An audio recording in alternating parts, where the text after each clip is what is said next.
¿Cómo están? Un cordial saludo, es un placer estar nuevamente en sus pantallas. Esta vez hablamos de México, vamos a poner la mirada en este gigante del continente que nos está planteando un nuevo menú. Para dar más tiempo a esto voy a hacer apenas una breve recapitulación de los temas más relevantes en La Razón esta semana.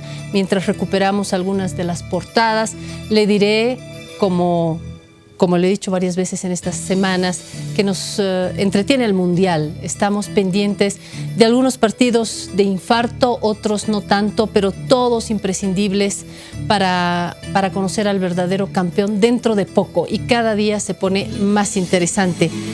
Si no es el Mundial, esta semana hemos tenido Ecuador en una tensión clara con Bolivia, Venezuela, a raíz de los pronunciamientos de sus mandatarios respecto del anuncio del hacia el expresidente Correa por el actual gobierno ecuatoriano. Han sido convocados los embajadores tanto de Bolivia como de Venezuela en Ecuador.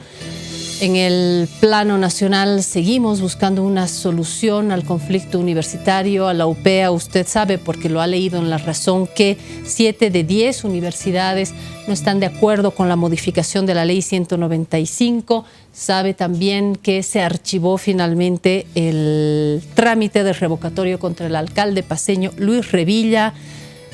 El cardenal Ticón, ahora sí con todas las letras, el cardenal vuelve a nuestro país y dice: soy cardenal de Bolivia y no solo de los campesinos. Ha sido la frase que hemos recuperado varios medios de comunicación. Son algunos de los temas que nos han ocupado esta semana y recapitulamos brevemente algunas de nuestras portadas. Vuelvo a México porque decía que es un gigante en el continente, que es muy latinoamericano y al mismo tiempo guarda una distancia con el resto de los países latinoamericanos. Hay una relación que hay que trabajar todavía con Brasil. Yo creo que ahí hay un puente todavía por construir, México-Brasil. Y reitero, esta relación y no relación con el resto de los países latinoamericanos es uno apenas de los temas que nos planteamos después de las elecciones, de los resultados de las elecciones en México. Esta vez no se equivocaron tanto las encuestas como lo han hecho en otras fiestas electorales. Esta vez unas más, otras menos le han dado al resultado. Vamos a dividir el programa en dos. Primero estaremos acompañados por el embajador de México, a quien ya le agradezco su presencia. Para nosotros es un honor tenerlo acá.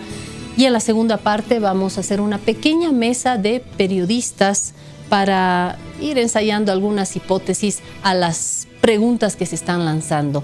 México giró a la izquierda.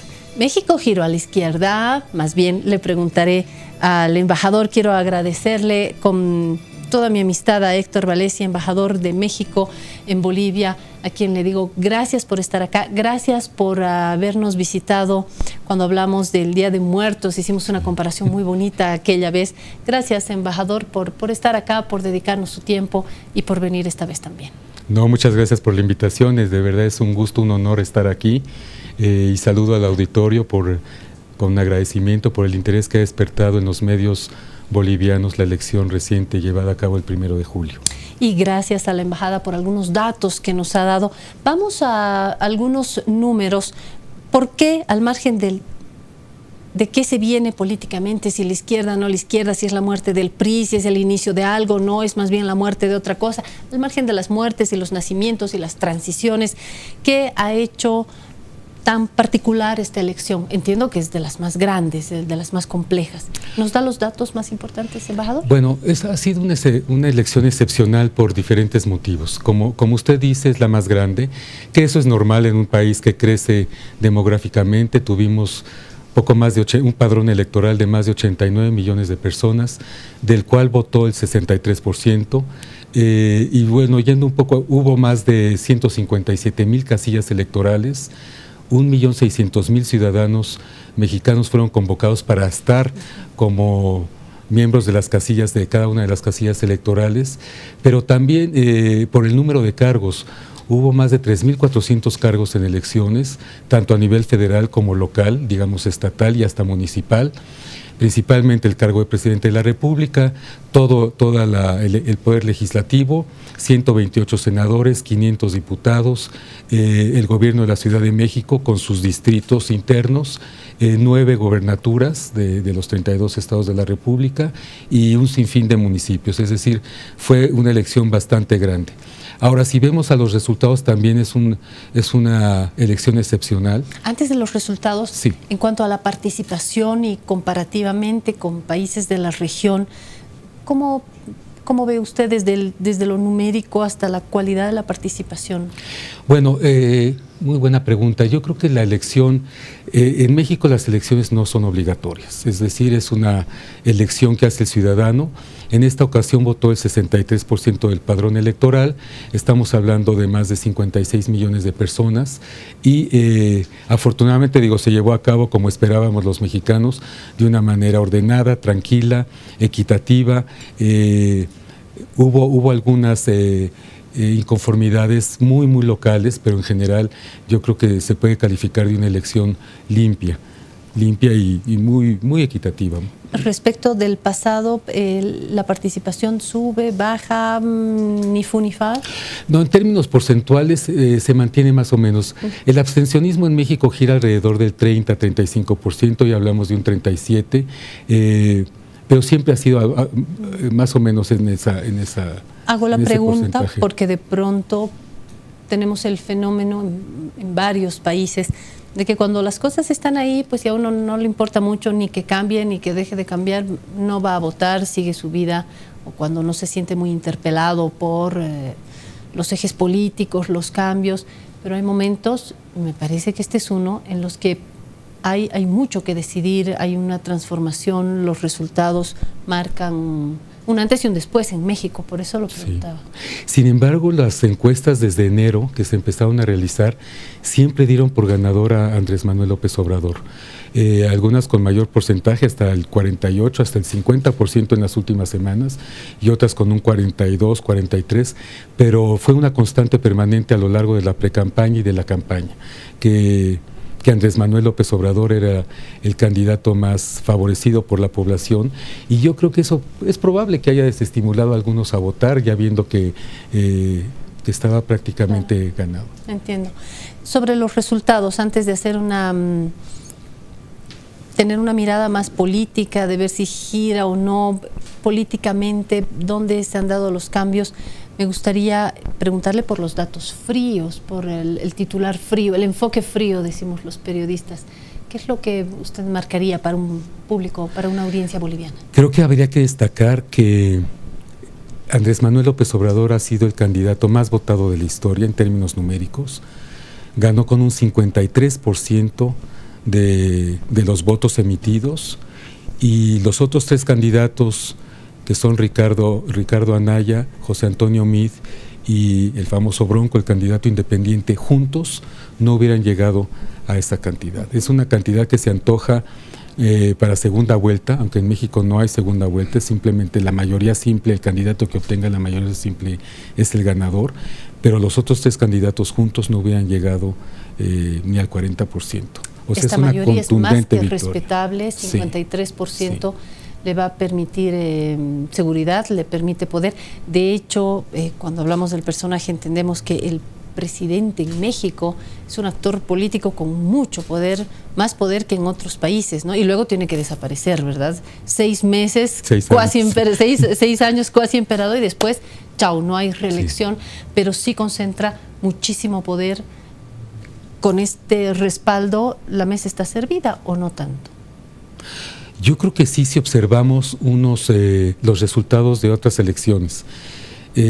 Morena, el Movimiento de Renovación Nacional de Andrés Manuel López Obrador, va a tener mayoría en el Congreso, tanto en la Cámara de Diputados como en el Senado de la República, y va a tener también mayoría en buen número de los estados, en las legislaturas locales.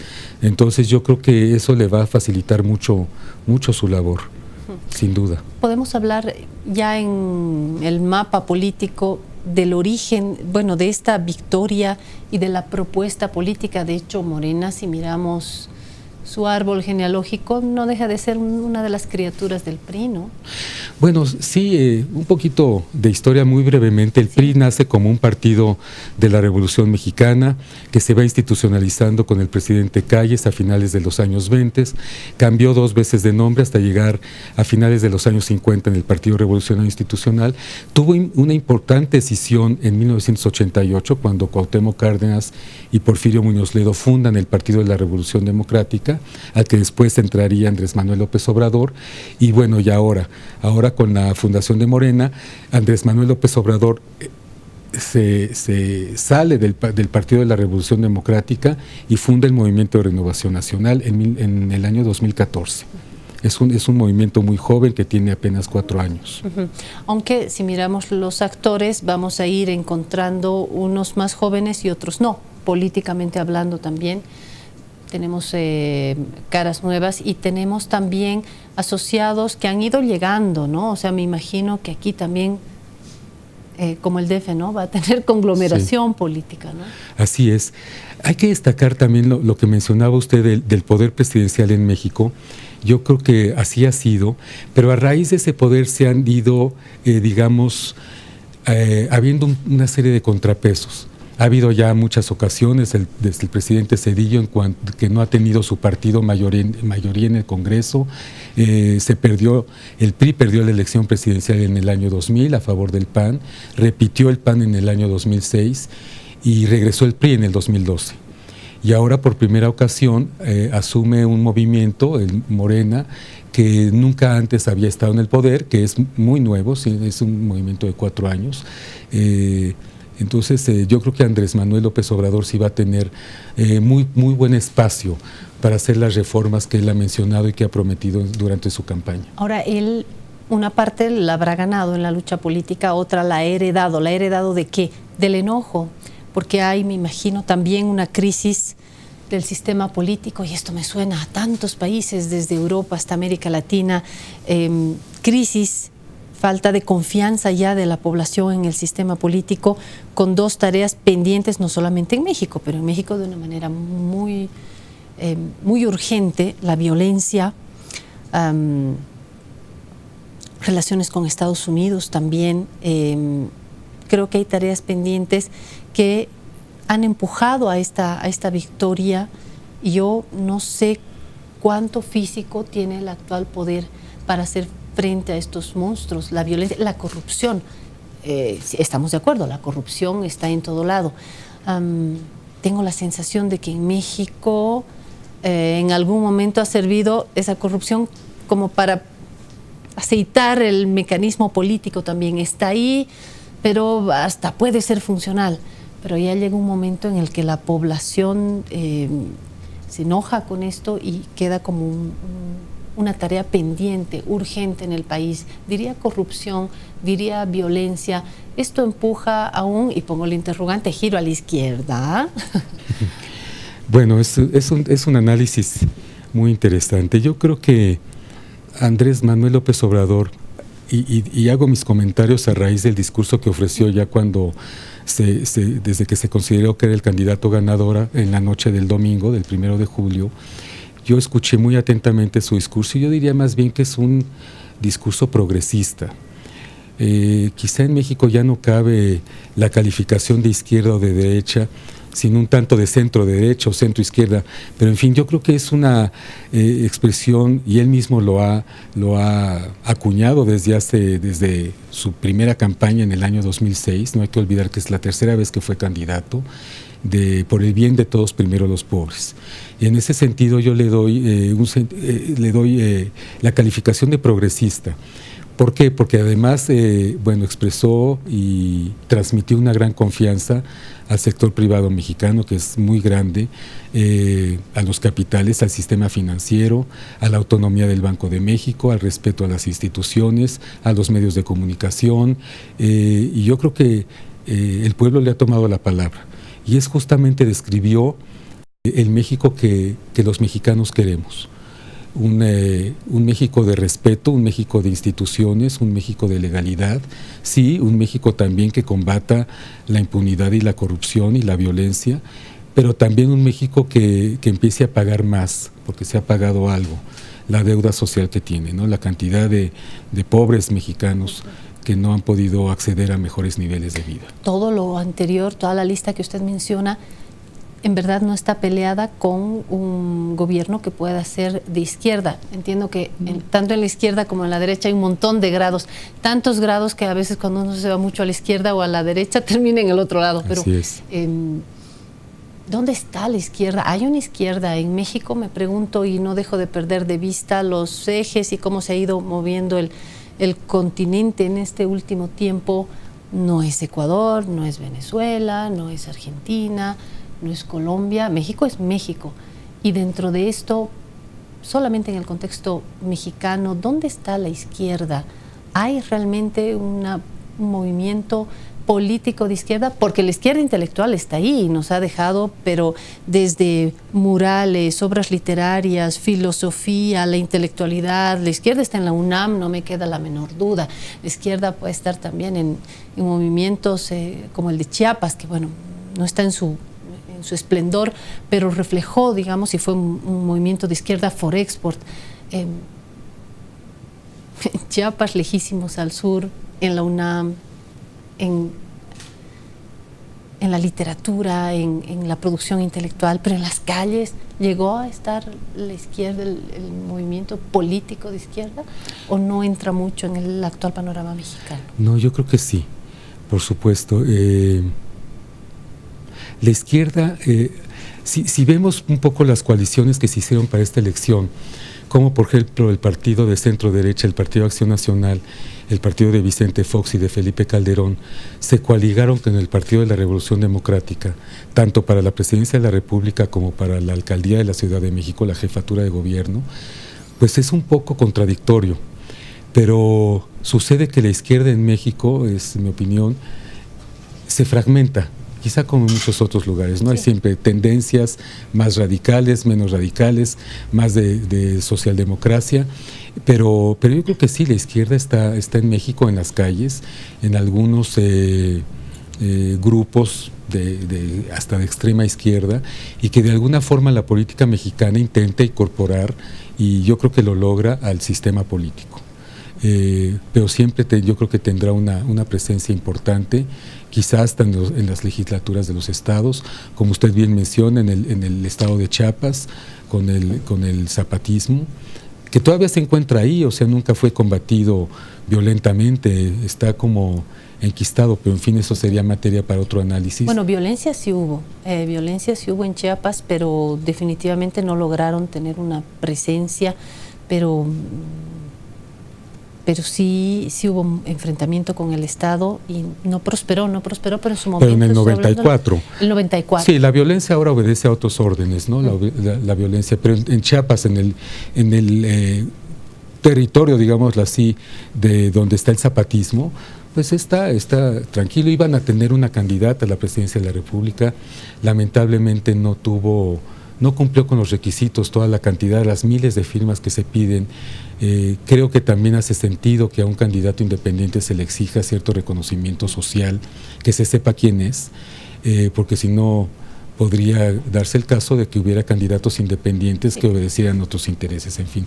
Pero entonces, presencia política no tiene, definitivamente, sí. Es decir, un peso así es. Que se juegue en las grandes decisiones actuales en México no hay. Pero ya que hablábamos de Chiapas y del 1994 y del surgimiento del Ejército Zapatista de Liberación Nacional, ese 1 de enero, hablemos también de lo que sucedía ese 1 de enero, que era la entrada en vigor del TLC, del Tratado de Libre Comercio entre México, Canadá y Estados Unidos, y de hecho a eso respondía ese levantamiento zapatista. Pero más allá de los zapatistas, ese TLC también marca uno de los ejes en México, y es su vinculación con Estados Unidos, ¿no? Tan lejos de Dios, tan cerca de Estados Unidos.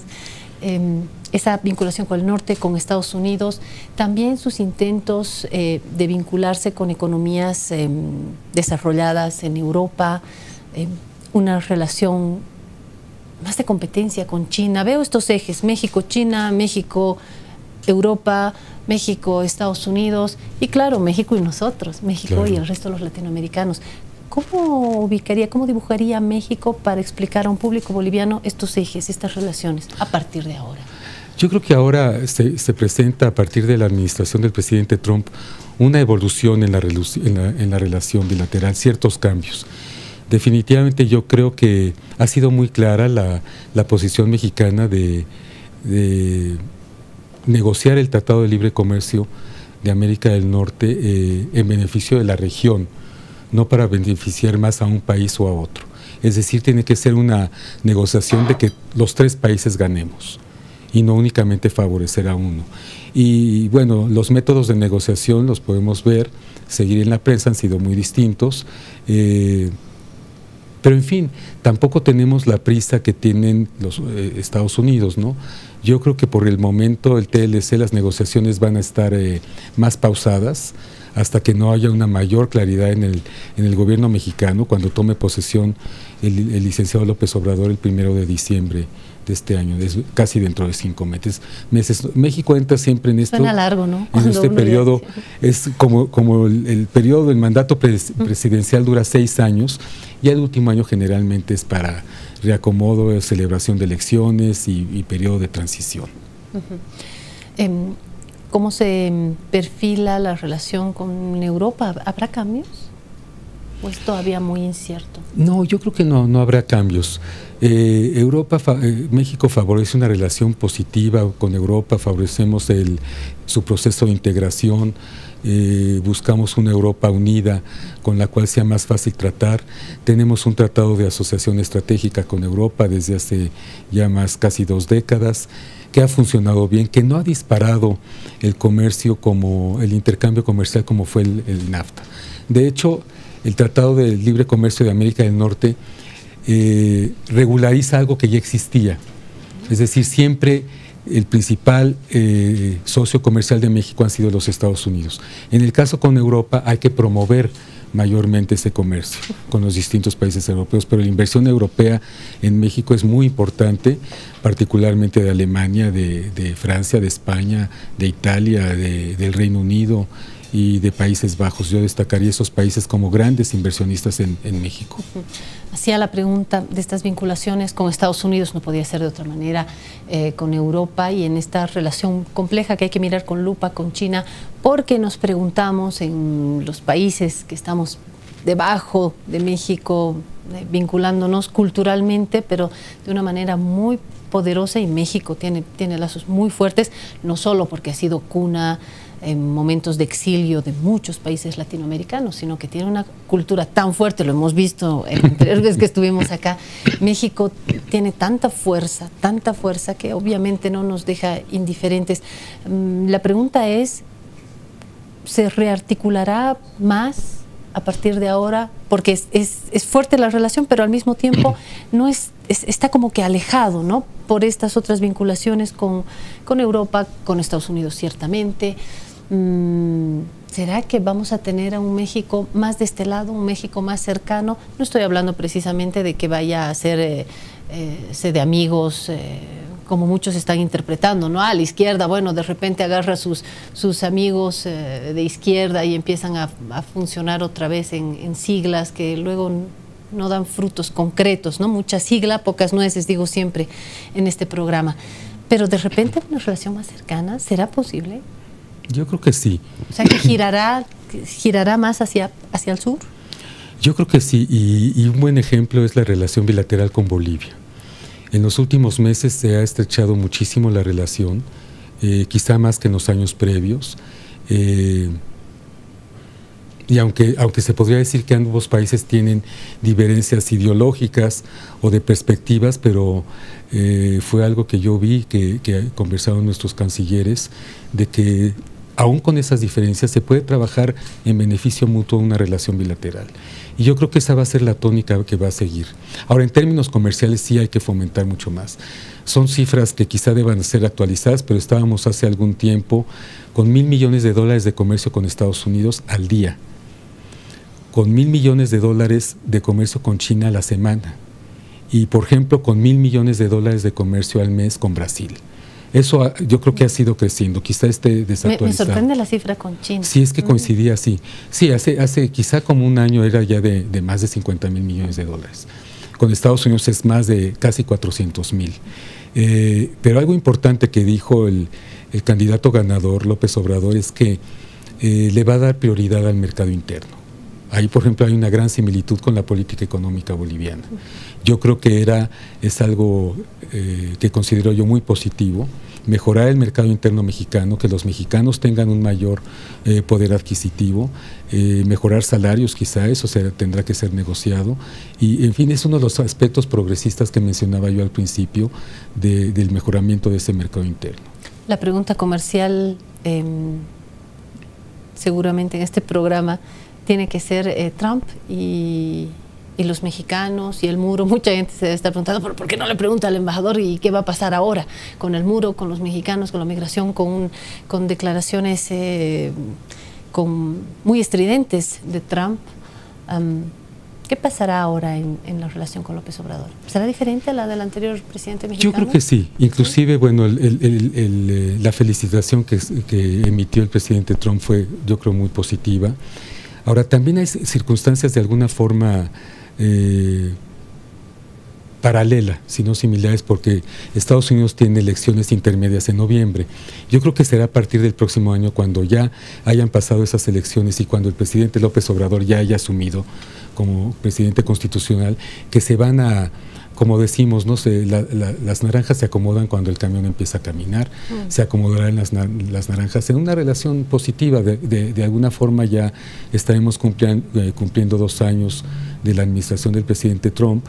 Ya estamos, digamos, si no acostumbrados, sí ya con mayor conocimiento. Es una retórica, es quizá un método de negociación, ¿no? Hacer una declaración fuerte antes de una ronda de negociaciones. Y pues la verdad es que los negociadores mexicanos ya se la saben. Bueno, pero también más allá de la retórica hay políticas hacia los mexicanos en Estados Unidos, ¿no? Así es, y justamente la semana pasada México presentó en la OEA, en el seno de la OEA, un proyecto de resolución que fue aprobado, manifestándose en contra de esa política que fue revierta. La separación de los pequeños de sus madres, de sus familiares, tuvo un gran impacto negativo para el gobierno de Washington y que fue revertido. Sin embargo, sí hay secuelas, se va a tardar varias semanas en que las familias puedan reunirse. Hubo mucha oposición interna a estas medidas dentro de los Estados Unidos y obviamente a nivel mundial también. En México tenemos más comodidades en el norte, el DF tiene su propia dinámica, en el sur está Chiapas, está la pobreza, hay también relaciones con países fronterizos que también han contagiado violencia, ¿no? ¿Será que va a cambiar este lugar común que tenemos de un México más rico en el norte, con una dinámica más independiente en el DF? ¿Seguiremos conociendo el mismo México? ¿Habrá transformaciones en términos económicos? ¿Esto de primero los pobres tendrá contenido? Sí. Porque hay un México con una oligarquía mexicana dominante de mucho poder, ya el tralalá, ¿no? Televisa y las industrias y el no sé qué, que manejan muchísimo, manejan la política. Otro lugar común, Televisa pone presidentes, ahí puso adelante. Lugar común, digo, pero sin duda estamos en un México que por lo menos tiene 3 grandes esferas económicas, sociales. ¿Habrá transformación?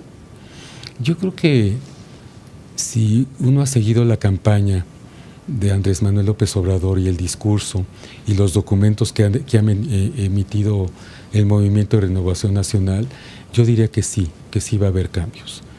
Es lo prometido, que es deuda, es lo que los mexicanos aspiran, la gran mayoría, y yo creo que sí va a haber una tendencia al equilibrio, mucho más fuerte de lo que ya ha habido. Sí. ¿Mayor igualdad? Sí, yo creo que sí.